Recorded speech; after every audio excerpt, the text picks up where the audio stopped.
Section 31 was a group that focused on keeping United Earth and the United Federation of Planets safe. Originally part of Starfleet Intelligence in the mid-23rd century, by the 24th century it went rogue.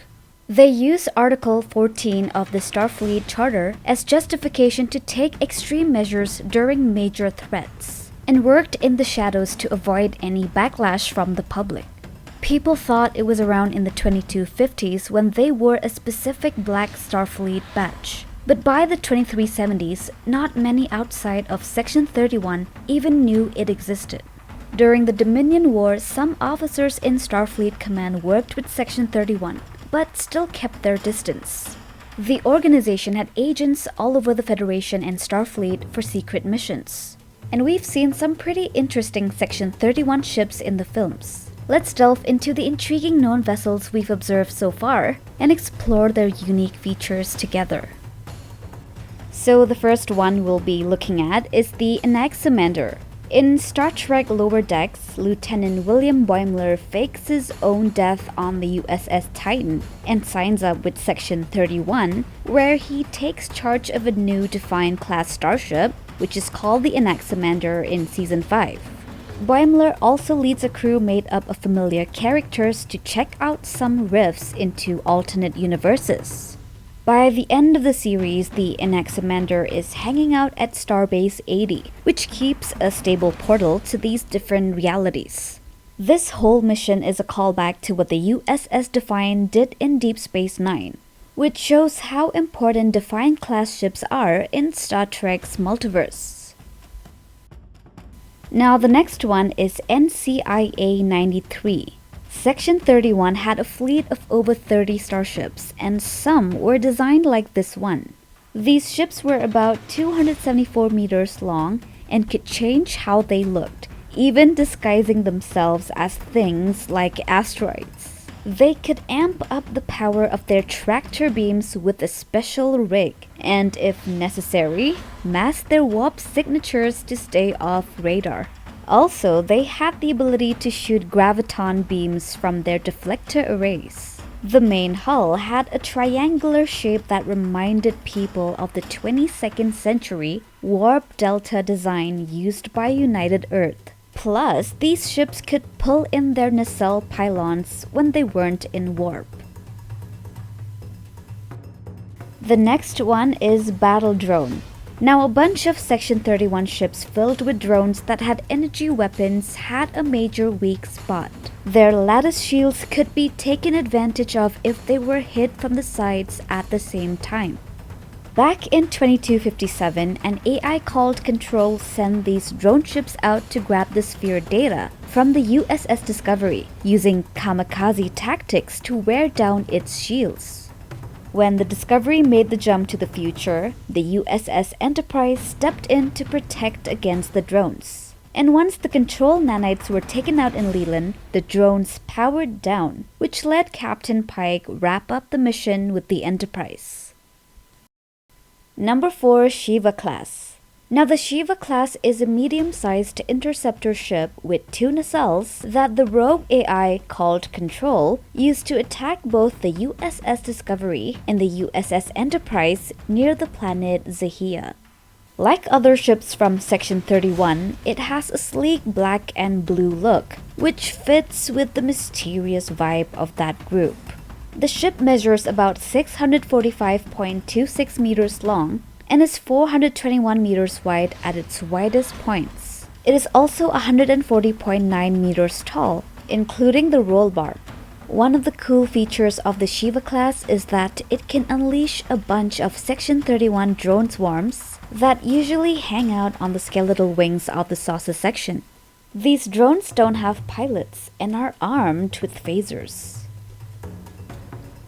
The next one, number 5, is Hou Yi class.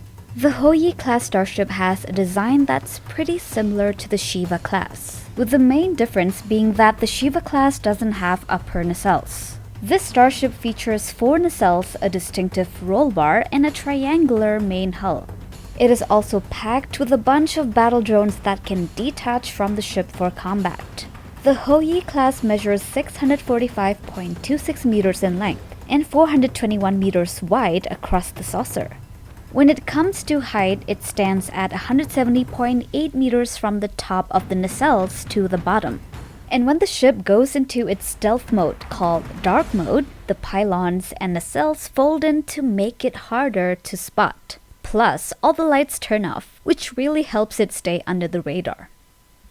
Number 6, we have Section 31 Headquarters. There is a space station that's officially marked as an abandoned penal colony, but it's actually being used by Section 31 as a secret base. It's got an AI named Control hanging around too. The place is floating in the middle of nowhere at the coordinates 724 Mark 5.6. By the mid-23rd century, it had been declared deserted for over 100 years. The station is surrounded by a gnarly minefield made up of alien mines, like blade mines and blackout mines, along with regular explosive ones. Any ships coming in have to take a pretty tricky route to steer clear of all that chaos. Number 7 on the list is Deimos class. Now, the Deimos class was a stealth ship that acted like a mothership. At an impressive 872 meters long, its cool arrow-shaped head really stood out. These awesome vessels came with 2 nacelles and could carry a whole fleet of battle drones that could detach when needed. One of its standout features was how well it operated unnoticed behind enemy lines, thanks to top-notch cloaking technology that boosted its stealth. And it didn't just stop there. With advanced weapon systems like powerful energy weapons and some unique scientific tools, this ship was more than just a mothership. It was a total game changer for stealth missions. Now let's take a look at Nimrod class. Now, the Nimrod class starship looks a lot like the Deimos class, but with the cool upgrade of extra nacelles on the lower hull. Super cool, right? These ships are packed with some serious firepower, featuring dual heavy phaser cannons, phaser turrets, and experimental photon torpedo launchers, which definitely makes them tough in a fight. Back in 2257, a bunch of Nimrod-class starships teamed up with the USS Discovery, USS Enterprise, and some Klingon and Kelpian forces in a battle against the AI known as Control. They've also got some pretty advanced propulsion systems, like quantum slipstream and transwarp capabilities, so they can zip across space in no time. And lastly, number 9 is the Dreadnought class. The USS Vengeance from the Dreadnought class and featured in Star Trek Into Darkness is an interesting example. Even though this ship's tech might seem old compared to a lot of other ships, it is cool to note that it was one of the few times the Federation created a ship just for fighting. The Vengeance was built specifically as a warship, outshining other Section 31 vessels in size, speed, firepower, and fancy weaponry. It is tough to say if this ship is actually more powerful than starships made over a century later. Plus, the fact that it can be controlled by just one person is definitely a scary thought. And that is all for today. Thanks for watching and catch you in the next one. Take care.